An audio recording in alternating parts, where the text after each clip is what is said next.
नमस्कार दोस्तों। आज मैं आपसे कोई कहानी नहीं सुनाने वाला।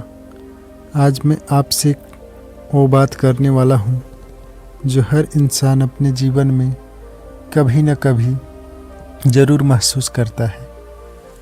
जब सब कुछ होते हुए भी मन अशांत रहता है, जब सही और गलत के बीच फैसला लेना मुश्किल हो जाता है, ठीक उसी समय भगवान श्री कृष्ण ने अर्जुन को जो ज्ञान दिया था वही आज हम समझेंगे। आप देख रहे हैं सूरज इंस्पायर लैब। चलिए सीधे मुद्दे पर आते हैं। दोस्तों, महाभारत के युद्ध में अर्जुन युद्ध करने से मना कर देता है। वो कहता है, मैं अपने ही लोगों को मारकर कैसे सुखी रह सकता हूँ।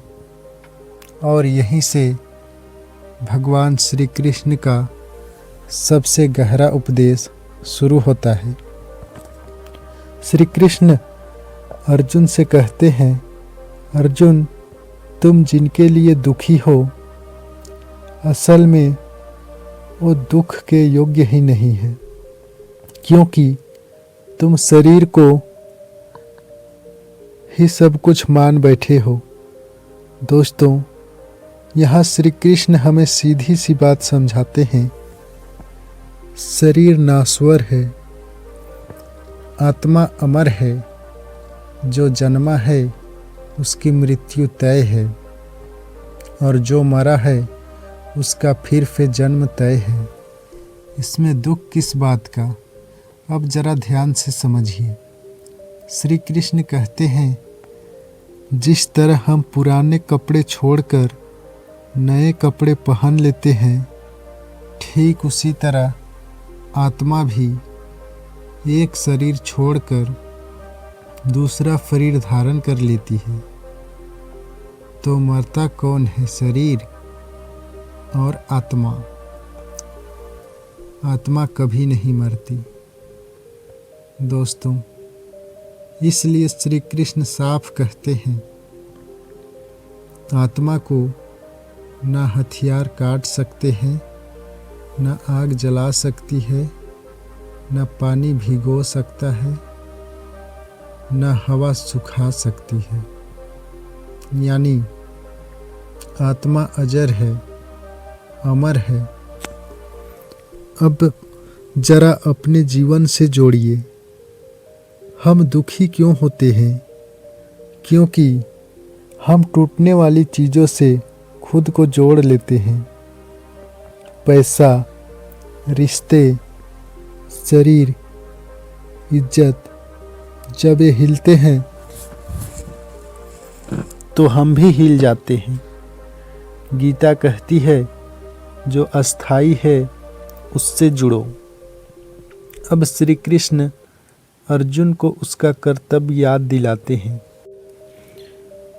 वे कहते हैं, अर्जुन, तुम क्षत्रिय हो। तुम्हारा धर्म है अन्याय के खिलाफ खड़ा होना। अगर तुम डर कर भाग गए तो लोग तुम्हें कायर कहेंगे। और याद रखना, सम्मान से गिरना मृत्यु से भी बड़ा दुख होता है।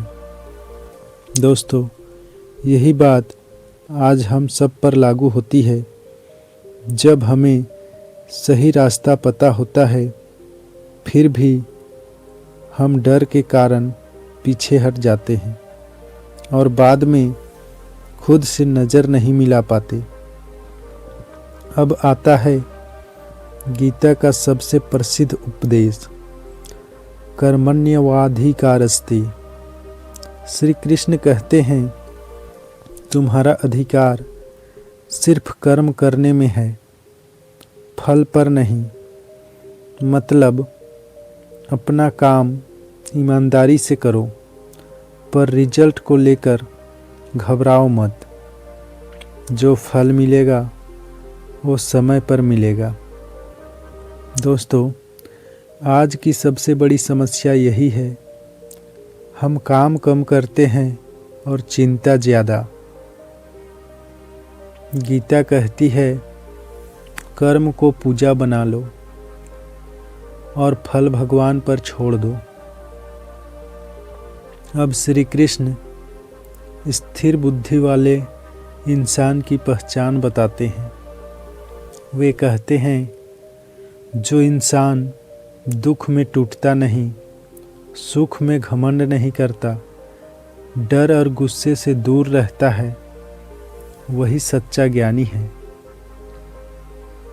और अंत में इंद्रियों की बात आती है।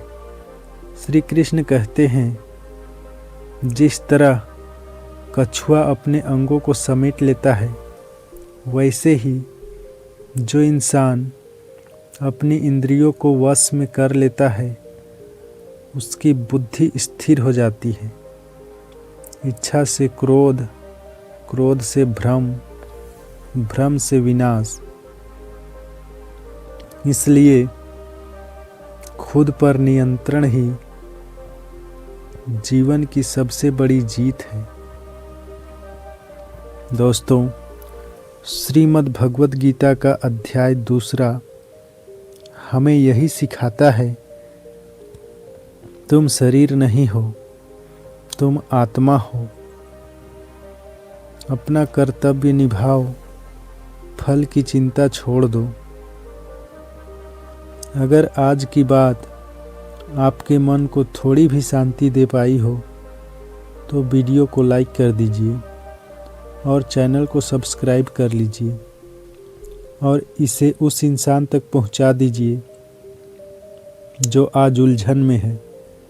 मैं फिर मिलूँगा गीता के अगले अध्याय के साथ। जय श्री कृष्ण। आप देख रहे थे सूरज इंस्पायर लैब।